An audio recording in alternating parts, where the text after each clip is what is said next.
Looking back on this past year for Alberta farmers, when it came time, we actually had really, really good yield. So I think we have some very happy farmers, and things are just looking up. Really, for Alberta farmers, they ran the gamut of emotions in 2021-22. It started off coming off of the worst drought in 20 years. Farmers went into the 2022 growing season with a lot of concern about what would lie ahead for the 2022 crop. So farmers seeded the most expensive crop likely in their careers without knowing whether it was going to rain. Then the rains came in June, and we managed to pull off an average to above average crop in Alberta this year. So it really was a roller coaster ride for Alberta farmers in 2021-22.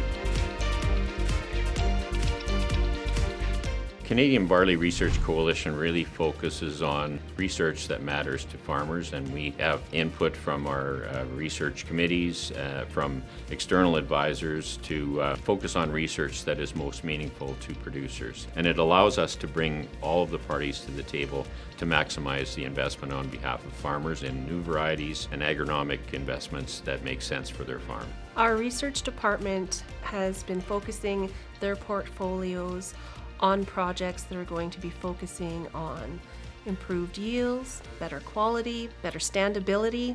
It's all the issues that we want to be looking at, of course, so that our farmers are growing the best crops they can.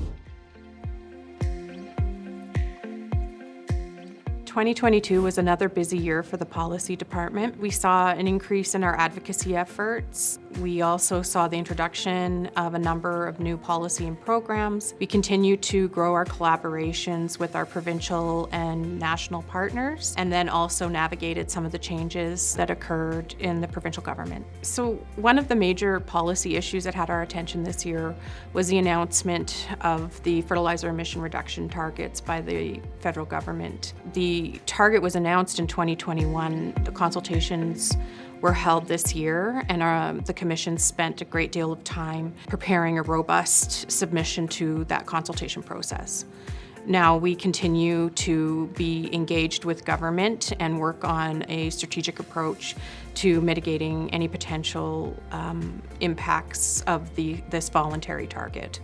The biggest difference we had going with this year is that we were able to go back to in-person events. Being able to have our farmers go in person and connect with our MPs and our MLA is a key component of our policy work, and this year we were able to get back in person doing that. We were able to make those connections, and we're seeing movement on a lot of files with government listening to us. So we've been busy doing that, and it's been great to get back at it. This year, our agronomy and extension team focused on the 4R nutrient management system, and it was a critical topic at this point in time because we have the government's fertilizer emission reduction plan, and I use the term plan loosely.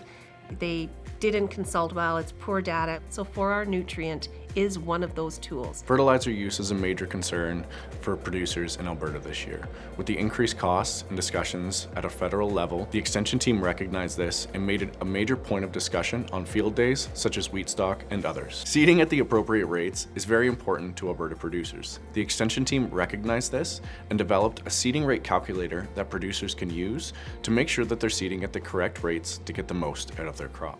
So I was really proud of how our team focused on that on their field days. They were well received by everybody who attended them, and I think it really shows that we have the best interests of our farmers at heart, and we're tackling the real-time issues for everybody at the right time. Grains West magazine produced a couple of great stories through our special themed issues this year. We focused on topics like water policy, drought-resistant crops, and technology. The Grains West team played a key role again this year in the production of the Alberta Crop Protection Guide. The content continues to be an important tool for farmers, and we update it every year with the latest information and new product registrations. With over 9,000 copies sold and numerous PDF downloads, this resource continues to be the go-to guide for Alberta farmers. The Commission's team recently launched Facebook and LinkedIn accounts for the Alberta Wheat and Barley Commissions to keep farmers informed about Commission-led events, timely agronomic information, industry and commission news. If you are an avid Facebook or LinkedIn user, feel free to give us a follow by searching Alberta Wheat and Barley Commissions for Facebook or LinkedIn. The Grain Exchange is a quarterly newsletter that we use as a main mechanism for speaking to our farmer membership. It's mailed out to all of our wheat and barley farmers and also is available online. The content provided in the Grain Exchange focuses on our ongoing work on government policy, market development, and commission-led initiatives. We received feedback from our farmers about the actual physical layout of the Grain Exchange, saying that it was hard to read. So we decided to pivot and move over to a more magazine style. The Canada Grain Act review continued into the 2021 fiscal year as a major priority file for the commissions. After many years of advocating on behalf of farmers, we are proud to say some of the changes we advocated for, including increasing the length of time that a farmer has to dispute their grain grading results, have made their way into the regulations that will soon be active law. This year, to promote Alberta's barley, we partnered with the Canadian Malting Barley Technical Centre. Promotional highlights for this year include sponsoring the Western Canada Malting Barley Crop Tour in Saskatoon. We also held a Malt Barley Field Day in partnership with the Canadian Malt Barley Technical Centre at Jason Lenz's farm near Bentley, Alberta this summer. This year we had productive collaborations with CMBTC. They're a fabulous partner to work with, and I'm looking forward to more engagement with them in the coming year.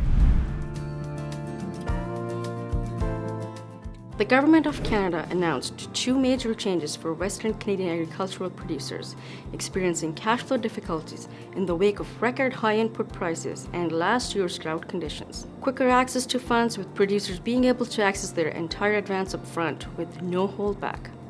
Interest-free limit change from $100,000 to $250,000. With our streamlined application, it has never been easier to apply for a farm cash advance, and the increase to the interest-free limit, it has never been better.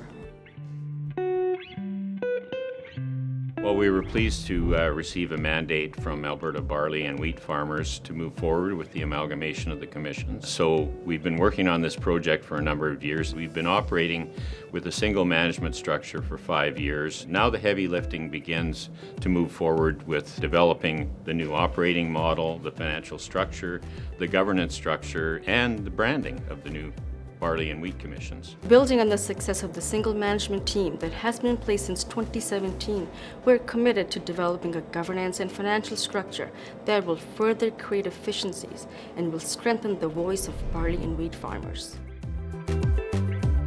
Diversity is one of our strategic priorities and central to the HR agenda. 53% of our total workforce are women, serving at various positions, while 47% of our total workforce come from diverse backgrounds. We have built our diverse workforce purely based on merit and provide an inclusive culture where everyone feels valued, heard, involved, developed, and empowered. The strength in our team of employees, including through our prioritization of diversity and inclusion practices, are providing a strong return for Albertan wheat and barley farmers. During the course of the fiscal year, we were laser focused on creating and providing value to Alberta barley and wheat farmers. The value we provide to farmers, or maybe one of the most reliable ones, is our refund rate. In spite of a terrible crop in 2021, our refund rate for both commissions actually went down by approximately 1%.